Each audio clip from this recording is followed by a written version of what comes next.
Ezekiel chapter 47. Ang batis na dumadaloy mula sa temple. Binalik ako ng lalaki sa entrance ng temple. Nakita ko na may lumalabas na tubig galing sa ilalim ng entrance sa south ng temple at umaagos yon sa parteng south ng altar. Pa-east ang direksyon ng agos sa direksyon kung saan nakaharap ang temple. Tapos, dinala ako ng lalaki sa pinakalabas na temple. Dumaan kami sa north gate. Umikot kami at dinala niya ako sa east gate. May maliit na batis na umaagos palabas sa bandang south ng gate.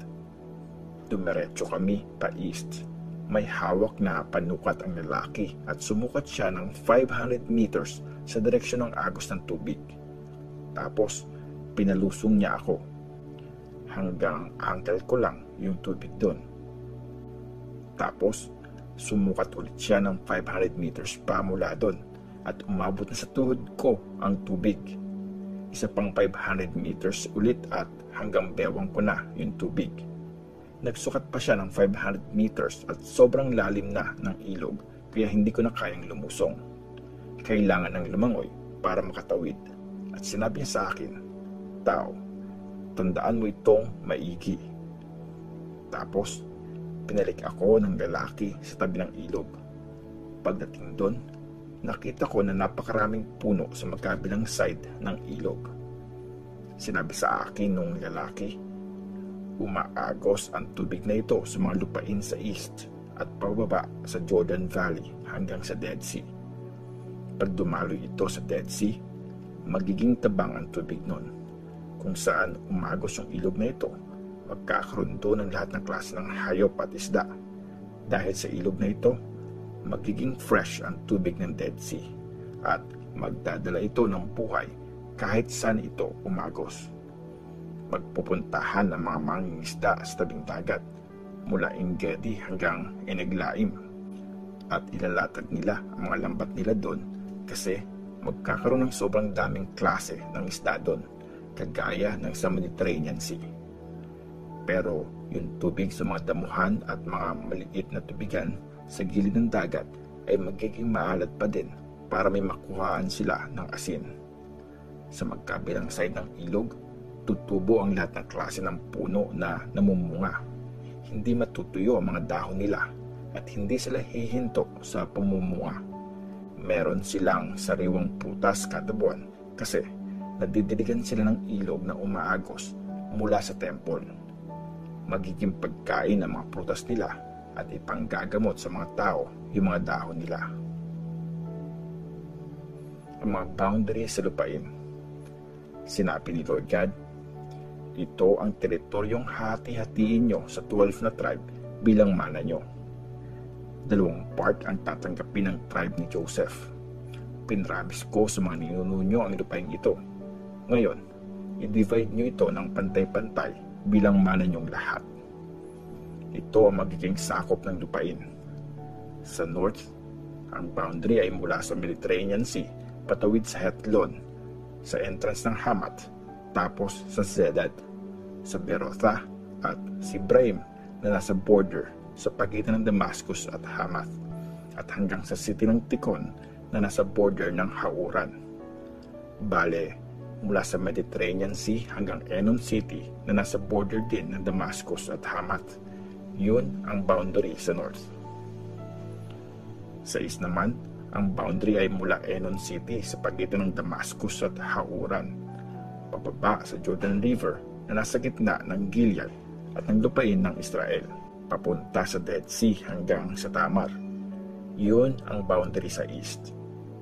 Sa south, ang boundary ay mula sa Tamar papuntang Kadesh Meriba, tapos sa batis ng Egypt hanggang sa Mediterranean Sea. Yun ang boundary sa south. Sa west naman, ang boundary ay mula ng Mediterranean Sea hanggang sa tapat ng entrance ng Hamath. Yun ang boundary sa west. I-divide niyo ang lupain na ito sa mga tribe ng Israel bilang pamana sa inyo at sa mga kasama niyong dayuhan. pati yung mga nagkaanak na dito. Dapat silang tratuhin na parang Israelite at magkakaroon din sila ng parte sa lupain kagaya ng mga tribe ng Israel. Kung sinong tribe ang kasama ng dayuhan, sa tribe na yun siya tatanggap ng mana. Akong si Lord God ang may sabi nito. Ezekiel chapter 48. Ang pagkakahati ng mga lupain sa mga tribe.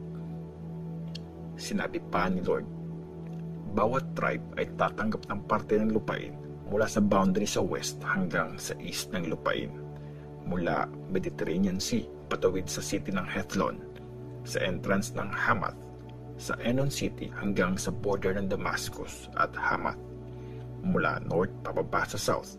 Ganito yung pagkakahati ng mga lupain. Sa pinakataas na parte yung kay Dan, tapos sa ibaba nun yung parte ni Asher. Kasunod nun yung kay Naphtali, tapos yung kay Manasseh, kay Ephraim, kay Ruben, tapos yung kay Judah. Ang espesyal na parte sa gitna ng lupain. Ihihiwalay yung parteng nasa ibaba ng teritoryo ng Judah. Dapat 12.5 km ang luwang nun, at ang haba mula east hanggang west ay kagaya sa mga parteng binigay sa mga tribe. Sa section na ito, itatayo ang temple. I-dedicate kay Lord yung pinakagitnang part. Nasa 12.5 km ang haba nun at 10 km ang luwang. Bibigyan ang mga priest ng isang parte sa banal na lugar na ito.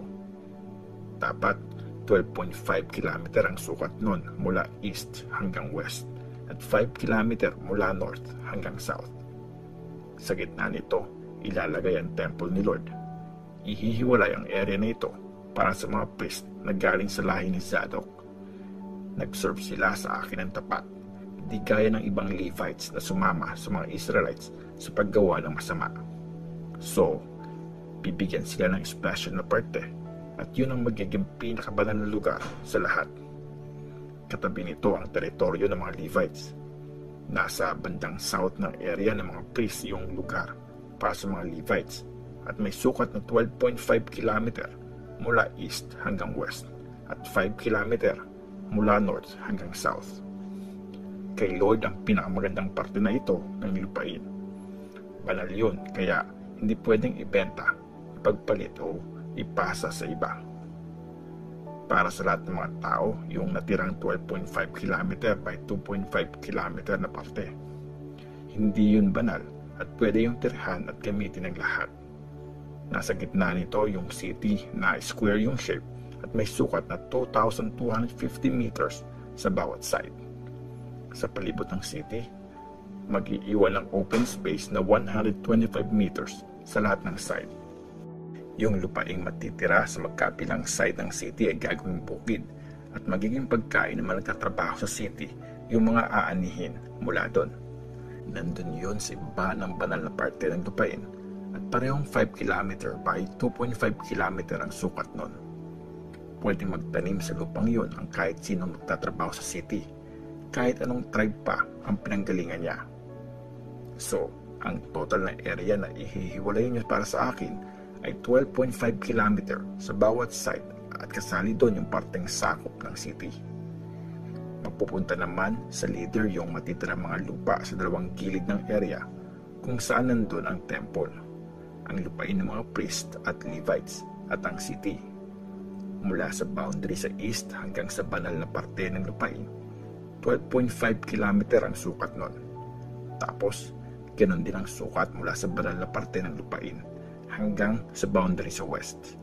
Bale, kahanay ng mga lupang napapunta sa mga tribe yung lupain ng leader, at nasa gitna nun yung area na nasa priest at Levites at yung city. Nasa pagitan ito ng teritoryo ng Judah at Benjamin. Lupain para sa ibang mga tribe.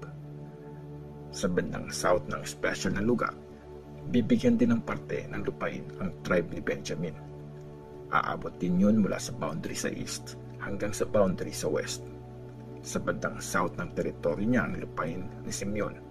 Sunod ang kay Isakar, tapos kay Zebulun, tapos kay Gad.